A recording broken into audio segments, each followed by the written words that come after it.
ప్రపంచ క్రికెట్లో భారత్ ఆస్ట్రేలియా జట్ల మధ్య జరిగే పోరుకు ఎప్పుడూ ప్రత్యేక స్థానం ఉంటుంది. ఆస్ట్రేలియాతో జరిగిన వన్డే సిరీస్లో భారత్ జట్టు 1-2 తేడాతో సిరీస్ చేజార్చుకుంది.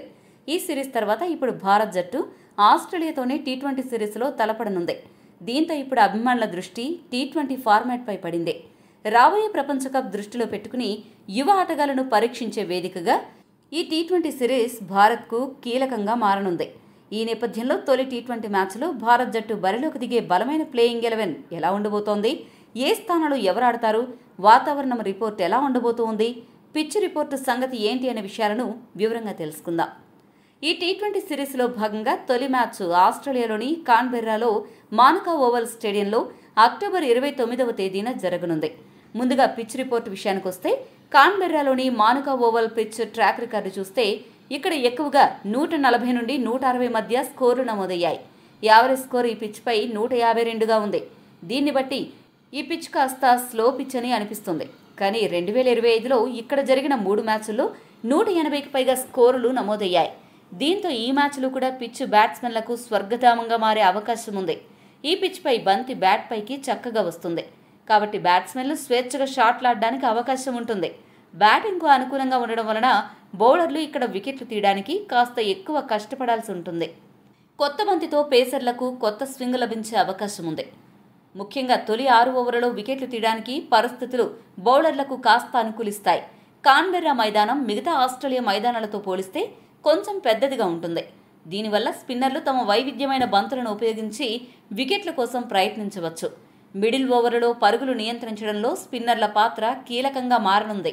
ఈ మైదానంలో మంచు ప్రభావం ఎక్కువగా ఉంటుంది. రాత్రిపూట మ్యాచ్ జరిగేటప్పుడు మంచు కారణంగా బంతి తడిచిపోతుంది. దీనివల్ల బౌలర్లు ముఖ్యంగా స్పిన్నర్లు బంతిని సరిగ్గా పట్టుకోవడానికి కష్టపడతారు. అందుకే టాస్ గెలిచిన జట్టు మొదట బౌలింగ్ ఎంచుకోవడానికి ఎక్కువగా మొగ్గు చూపుతుంది. ఈ పిచ్పై 180 నుండి 190 పరుగులు మంచి స్కోరుగా పరిగణించవచ్చు. ఇక వాతావరణ నివేదికను పరిశీలిస్తే కాన్బెర్రాలో మ్యాచ్ రోజున వాతావరణం సాధారణంగా ప్రశాంతంగా క్రికెట్ ఆటకు అనుకూలంగా ఉండే అవకాశం ఉంది. మ్యాచ్ జరిగే సమయంలో ఉష్ణోగ్రత సుమారుగా 18 డిగ్రీల సెల్సియస్ నుండి 22 డిగ్రీల సెల్సియస్ మధ్య ఉండనుంది. మ్యాచ్ సమయంలో వర్షం పడే అవకాశం చాలా తక్కువగా ఉంది. పూర్తి 40 ఓవర్ల ఆటను అభిమానులు ఆస్వాదించవచ్చు. మంచు కారణంగా రెండో ఇన్నింగ్స్లో బౌలింగ్ చేయడం కష్టంగా మారుతుంది. దీంతో రెండవ ఇన్నింగ్స్లో చేజింగ్ చేయడం సులభం అవుతుంది. ఈ మైదానంలో ఇప్పటివరకు 27 మ్యాచ్లు జరగ్గా 16 మ్యాచ్ల్లో రెండవసారి బ్యాటింగ్ చేసిన జట్టు, 10 మ్యాచ్ల్లో మొదట బ్యాటింగ్ చేసిన జట్టు గెలిచింది. ఒక మ్యాచ్లో ఫలితం తేలలేదు. దీన్ని బట్టి చూస్తే ఈ మ్యాచ్లో టాస్ చాలా కీలకం. అదే సమయంలో టాస్ గెలిచిన జట్టుకే గెలిచే అవకాశాలు ఎక్కువ అని స్పష్టంగా అర్థమవుతోంది. కాకపోతే ఈ మధ్యకాలంలో టాస్ ఓడిపోవడం అనేది మనకు సర్వసాధారణం అయిపోయింది. మరి ఈ మ్యాచ్లో టాస్ విషయంలో సూర్య అదృష్టం ఎలా ఉందో వేచి చూడాలి. ఇక ఈ మ్యాచ్ కోసం భారత తుది జట్టు ఎలా ఉండబోతోంది అనే విషయాన్ని ఇప్పుడు మనం చూద్దాం. ఒక ఓపెనర్గా వైస్ కెప్టెన్ శుభ్మన్ గిల్ బరిలోకి దిగుతాడు. మంచి ఫామ్లో ఉన్న అతను వన్డేలలో పెద్దగా ప్రభావం చూపలేకపోయాడు. మరి ఈ టీ20 సిరీస్లో ఎలా మెరుపులు మెరిపిస్తాడో వేచి చూడాలి. మరొక ఓపెనర్ అభిషేక్ శర్మ బరిలోకి దిగుతాడు. అటాకింగ్ శైలిని ప్రదర్శించే అభిషేక్ శర్మకు బ్యాటింగ్కు అనుకూలించే ఈ పిచ్పై పరుగుల సునామీ సృష్టిస్తాడని అభిమానులు భావిస్తున్నారు. కుడి ఎడమల కాంబినేషన్తో ఇండియా ఓపెనింగ్ జోడీ ఉండడం జట్టుకు అదనపు బలమని చెప్పొచ్చు.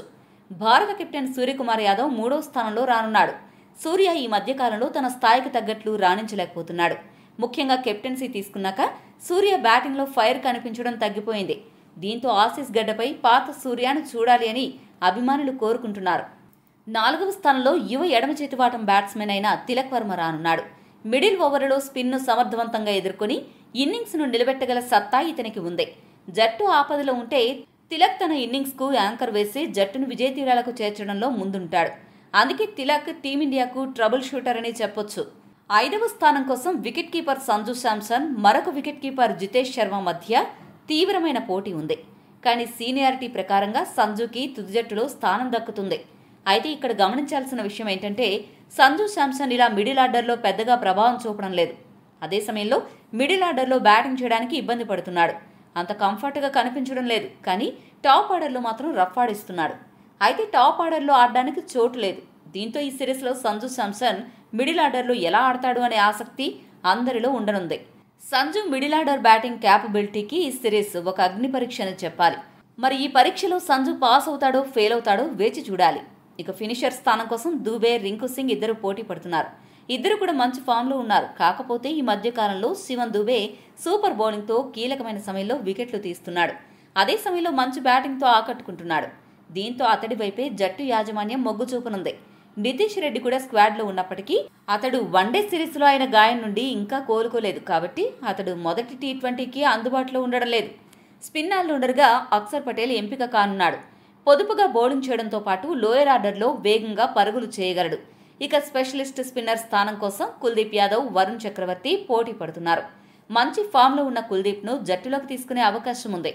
ఇక ఫాస్ట్ బౌలర్స్గా బుమ్రా, హర్షదీప్ సింగ్ వ్యవహరిస్తారు. ఇద్దరు ప్రధాన పేస్ బౌలర్లు. ఆరంభంలో వికెట్లు, డెత్ ఓవర్లలో యార్కర్లు వేసి వికెట్లు తీయడంలో సిద్ధహస్తులు. వీరిద్దరూ టీమిండియా గెలుపులో కీలక పాత్ర పోషించే అవకాశం ఉంది. ఇక 11వ ఆటగాడిగా ఎవరిని తీసుకుంటే బాగుంటుంది అనే చర్చ గట్టిగా జరుగుతోంది. పైన ఉన్న జట్టును గమనిస్తే ఇద్దరు ఫాస్ట్ బౌలర్లు, ఒక ఫాస్ట్ బౌలింగ్ ఆల్రౌండర్, ఒక స్పిన్నర్, ఒక స్పిన్ ఆల్రౌండర్ ఉన్నారు. మొత్తంగా 5 మంది బౌలర్లు మాత్రమే ఉన్నారు. కాబట్టి 6వ బౌలింగ్ ఆప్షన్ కోసం ఒక బౌలింగ్ ఆల్రౌండర్ని జట్టులోకి తీసుకునే అవకాశం ఉంది. దీంతో పిచ్చు పరిస్థితులను బట్టి హర్షిత్ రాణా, వాషింగ్టన్ సుందర్లలో ఒకరికి అవకాశం దక్కుతుంది.